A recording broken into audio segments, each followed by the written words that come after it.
Assalamualaikum warahmatullahi wabarakatuh. Perkenalkan, nama saya Wayaji Purnama. Pada kali ini saya akan membahas yaitu distribusi multimedia.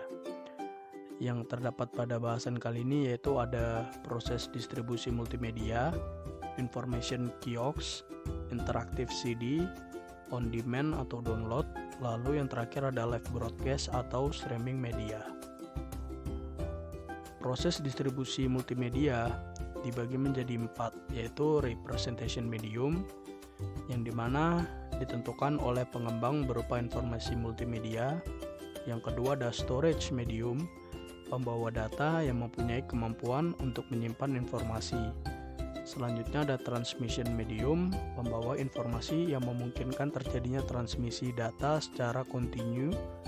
Dan yang keempat yaitu presentation medium, tool dan device yang digunakan untuk proses output informasi. Selanjutnya distribusi multimedia dibagi menjadi 2, yaitu offline sistem multimedia standalone, yaitu installation kiosk, CD-ROM atau software download. Lalu ada online sistem multimedia berbasis jaringan, yaitu kiosk melalui jaringan komputer, video conferencing, digital TV, internet protokol batch television, IPTV, lalu ada internet radio dan application store.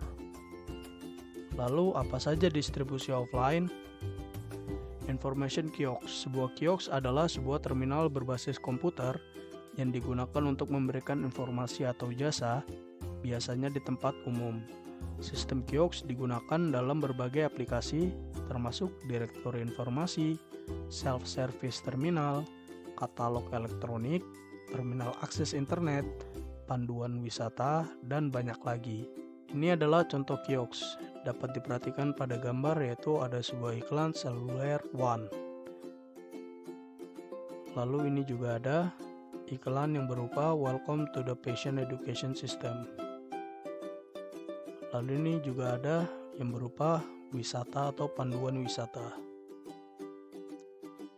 Ini juga ada berupa musik, merupakan juga salah satu contoh kiosk. Lalu aplikasi CD interaktif, Interactive Company Profile, Electronic Encyclopedia, Electronic Book atau e-book, Electronic Magazine atau magazine, produk katalog, interaktif video CD-ROM, lalu marketing CD-ROM, dan yang terakhir portofolio dan bisnis CD. Ini contoh-contoh dari CD interaktif, yaitu ada University Knowledge, ada produk teknologi dari Nestle, lalu ada Norton Defense Industry, lalu ada Impression. Ini juga merupakan contoh dari CD interaktif multimedia. Lalu ini ada Electrolux dan Virtual Roseman Office atau VPO. Ini juga ada contohnya seperti ini. Selanjutnya kita akan masuk ke macam-macam komputer. Yaitu contohnya di sini ada Computer Assisted Instruction yaitu CAI. Yang kedua ada Computer Assisted Learning atau CAL. Ada juga CBT atau Computer Based Training atau juga bisa Computer Based Teaching. Lalu ada ITS yaitu Intelligent Tutoring System, Computer Based Education CBE atau WBT yaitu Web Based Training. Selanjutnya kita akan membahas yaitu apakah itu CAI. CAI yaitu Computer Assisted Instruction, yaitu sebuah sistem pengajaran pendidikan yang dilakukan hampir seluruhnya oleh komputer. Sistem seperti biasanya menggabungkan fungsi-fungsi seperti menilai kemampuan siswa dengan pretest, menyajikan materi pendidikan dalam bentuk navigasi, memberikan latihan berulang-ulang untuk meningkatkan pengetahuan siswa, memberikan latihan game berbasis belajar untuk meningkatkan kenyamanan siswa, menilai kemajuan siswa dengan post-test, merekam skor dan kemajuan siswa untuk kemudian diperiksa oleh instruktur kursus. Lalu jenis CAI yaitu ada latihan, pembelajaran, permainan, simulasi, dan tutorial. Keuntungan penggunaan CAI yaitu menghemat waktu latihan, kualitas pengguna dapat terus meningkat, dapat disesuaikan dengan standar kurikulum, mudah dimodifikasi dan diperbaharui. Selanjutnya ini merupakan contoh dari program CAI.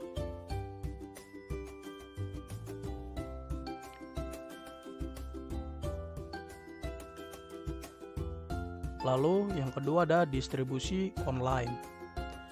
Karakteristik data multimedia difokuskan pada continuous media yaitu web dan audio. Memiliki karakteristik voluminous yaitu membutuhkan data rate tinggi dan berukuran besar. Real time and interactive yaitu membutuhkan low delay dan membutuhkan sinkronasi dan interaktif. Lalu ada on demand file yaitu file media ditaruh di server, dapat diunduh atau download kapan saja. Banyak orang secara bersamaan dapat mengunduh file yang sama atau distance learning, lebih rendah pemakaian bandwidth-nya daripada live broadcast. Proses download dapat ditunda, paket data yang dikirim dapat diperkecil. Lalu ada live broadcasting, merekam peristiwa saat itu juga, kemudian mengencode filenya menjadi stream file, lalu mengirimkan stream file tersebut ke server. Server akan membroadcast stream file ke connected user yang terkonek dengan server. Membutuhkan lebih banyak transfer rate daripada on-demand file. Proses downloadnya tidak dapat ditunda karena terjadi secara real time, dan paket data juga tidak dapat diperkecil. Lalu penerapan live broadcasting ini seperti di YouTube yaitu video and audio streaming, video conferencing atau video call, internet protocol based television atau IPTV, lalu ada digital TV, internet TV, dan internet radio. Ini seperti ini contoh dari live broadcasting. Lalu ada streaming media. Streaming media yaitu saat ini sangat mudah menemukan website yang menyertakan file streaming media. Contohnya internet radio station, lalu ada movie trailer, music store, dan distance learning application. Kelemahannya pada awalnya internet tidak didesain untuk mentransfer media, tetapi sekarang banyak konten website yang berisi file multimedia. Pada awalnya untuk koneksi kecepatan hanya 14,4 KB per second, hanya untuk mendengar suara dengan low quality. Lalu untuk mendapatkan suara kualitas CD harus menunggu selama 2 jam, sangat tidak efisien. Lalu problem utamanya adalah pengguna harus menunggu sampai semua file disimpan di hard drive sebelum bisa dimainkan. Pendengar juga tidak bisa memutar lagu bersamaan ketika lagu tersebut sedang di-download, disebabkan karena keterbatasan protokol HTTP. Lalu browser tidak mensupport playback audio file. Lalu aplikasi di luar browser audio player tidak dapat langsung memainkannya, harus menunggu sampai selesai di-download filenya. Lama-kelamaan, file yang dipertukarkan dalam jaringan internet semakin besar, trafiknya meningkat dan menjadi sangat padat, memaksa orang untuk menunggu lama mendownload dan mengirim file. www dulu biasanya disingkat seperti World Wide Web, seperti itu. Konsep dasar stream media, streaming menawarkan pendekatan baru untuk file multimedia di internet. User pun tidak perlu menunggu file sampai selesai semua di-download baru bisa dimainkan. Streaming media dapat dimainkan ketika file media sedang ditransfer. Data yang ditransfer melalui internet dimainkan kemudian dibuang atau di-flash. Lalu streaming media juga menawarkan user control pada saat streaming ketika file dimainkan secara interaktif, hal yang tidak mungkin dilakukan dengan web server biasa, seperti itu. Lalu pengiriman data secara live broadcast ke streaming media. Dalam streaming multimedia, data ditransmisikan berdasarkan waktu sehingga terjadi pertukaran informasi pada saat yang hampir bersamaan. Sistem streaming media digital, yang pertama proses capture suatu peristiwa atau informasi. Lalu informasi dibagi menjadi beberapa paket data. Selanjutnya, paket-paket tersebut dikirimkan melalui jaringan, dan paket-paket pun diterima di jaringan. Lalu paket-paket itu disusun ulang dan informasi tersebut bisa disajikan. Streaming media yaitu streaming suatu teknologi yang mampu mengirimkan file multimedia digital secara on demand atau sesuai permintaan maupun live broadcast pada jaringan internet. Contohnya dapat dilihat pada gambar di bawah. Lalu untuk ukuran paket streaming media yaitu strongly regular stream, ukuran paket konstan yaitu uncompressed audio atau video stream. Jadi ini file tidak dikompres atau diperkecil. Lalu ada weekly regular stream, ukuran paket data berubah secara periodik. Contohnya MPG atau MP3. Lalu irregular data stream, ukuran paket data tidak tentu, seperti itu. Lalu ada download versus streaming. Kalau download dan simpan file dalam HD sehingga dapat dinikmati pada saat offline, itu kelebihannya. Lalu kelebihan selanjutnya file download, file dapat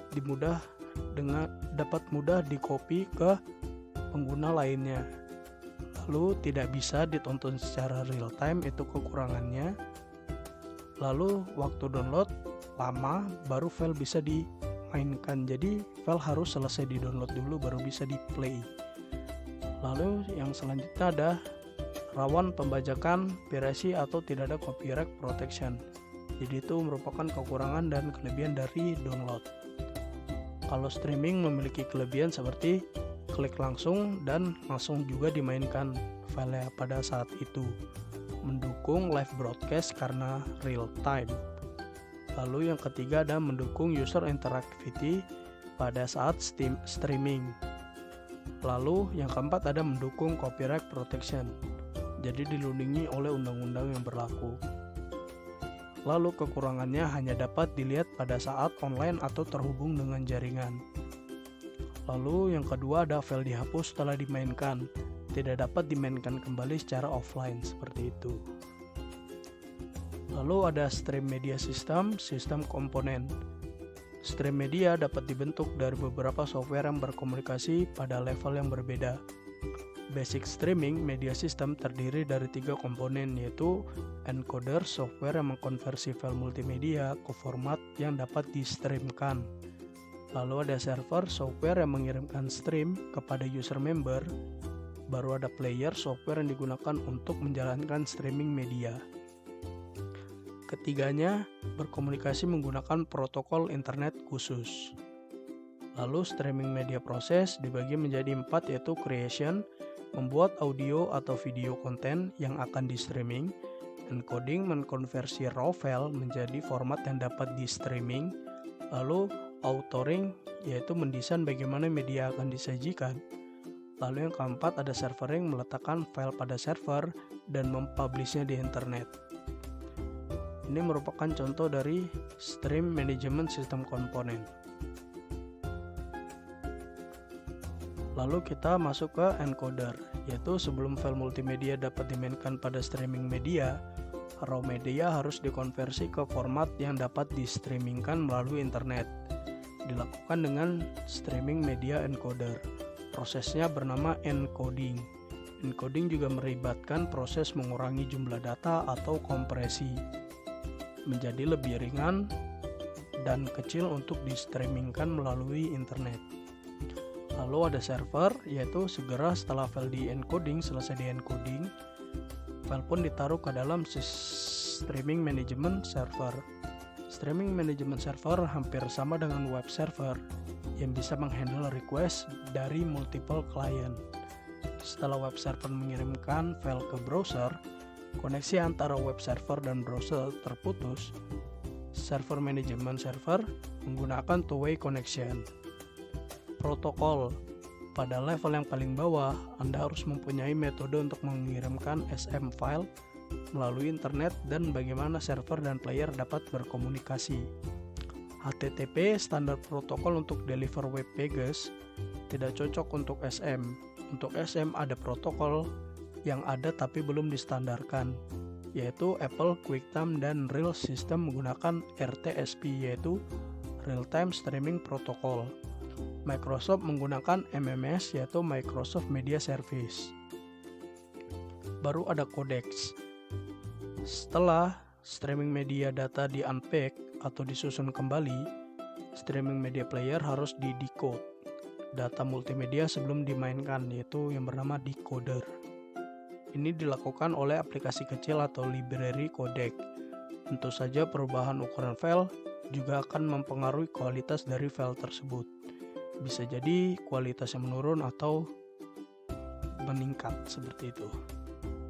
Lalu ada player, yaitu software yang dapat berkomunikasi dengan SM server dan dapat dimainkan file SM. Dapat berupa standalone application atau juga plugin yang ada di web browser, menawarkan interaktif control saat stream seperti pause, play, fast forward, dan lainnya. Lalu ada streaming protocol, yaitu yang pertama ada RSVP, yaitu Resource Reservation Protocol. Digunakan untuk mereserve bandwidth sehingga data dapat tiba di tujuan dengan cepat dan tepat. Lalu ada SMRP, yaitu Simple Multicast Routing Protocol, protokol yang mendukung conferencing dengan menggandakan atau multiplying data pada sekelompok user penerima. Lalu tadi ada RTSP juga, Real Time Streaming Protocol, digunakan oleh program streaming multimedia untuk mengatur pengiriman data secara real time. Lalu ada RTP, yaitu Real Time Transport Protocol, suatu standar untuk mengirimkan data multimedia secara real time. Lalu ada RTCP, yaitu Real Time Control Protocol, yaitu protokol QoS atau Quality of Service untuk menjamin kualitas streaming. Bagaimana dengan aplikasi multimedia? Seperti ini. Ini game juga merupakan contoh aplikasi multimedia. Seperti ini. Google Play, lalu ada Windows Phone, lalu ada iTunes dari Apple. Ini cloud, penyimpanan cloud, dan ada Google Chrome. Ini juga Google Chrome lagi. Quality of service, yaitu quality of service ini dibagi menjadi beberapa parameter. Selanjutnya kita masuk ke quality of service, yaitu atau biasa disebut orang dengan. Selanjutnya kita masuk ke dalam bahasan, yaitu quality of service atau QoS. QoS ini memiliki beberapa parameter. Yang pertama ada data rate, yaitu ukuran kecepatan transmisi data, satuannya kilobyte per second or megabyte per second. Yang kedua ada latensi, maksimum paket delay, yaitu waktu maksimum yang dibutuhkan dari transmisi ke penerimaan yang diatur dengan satuan milidetik. Lalu ada paket loss atau error atau bit loss, ukuran error rate dari transmisi paket data yang diukur dalam persen hilang dikarenakan buffering internet yang terbatas.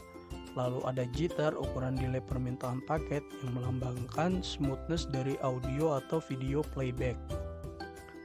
Hal-hal yang diperlu perhatikan dalam QoS yaitu ada bandwidth, user internet connection, lalu ada server internet connection, data center, internal network, memperkirakan kebutuhan bandwidth pada saat peak, lalu ada platformnya atau sistem operation, lalu ada hardware juga.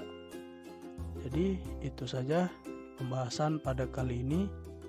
Wassalamualaikum warahmatullahi wabarakatuh.